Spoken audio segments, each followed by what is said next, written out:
ভাই ঘটনা কিতা কিতা হয়েছে আপনার পরিচয় দিয়ে একটু শুরু ফোকাসেন আমরা। আমি ভাই এমসি কলেজের ইংলিশ ডিপার্টমেন্টের শিক্ষার্থী মোহাম্মদ মিজানুর রহমান রিয়াদ। ছাত্র শিবিরে আমার রুমের মাঝে আইয়া ভাই আমি রুমের ঢুকার মাত্র আমার ছাত্র শিবিরে আইয়া আমার রুমের মাঝে আমার উপরে আক্রমণ করে করছে।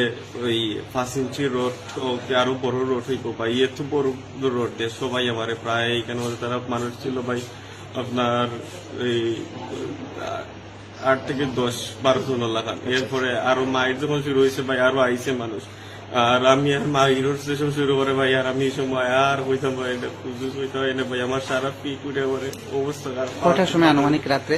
রাত 12টার সময় ভাই, রাত 12টার সময় মানুষ সেরা মারছে আপনার এমসি কলেজ ক্যাম্পাসের ছাত্র শিবিরের নেতাকর্মী আপনারা আমার মারছে। নাজমুল, সাদমান, আপনার ইসমাইল আরো আছে তারা ও ক্যাম্পাসেরও শিক্ষার্থী, যে ও ক্যাম্পাসের তারা শিক্ষার্থী, আমার জুনিয়র ভাই বেশিরভাগ তারা শিবির করে, যে সব জুনিয়র আমার তারা শিবির করে। আচ্ছা।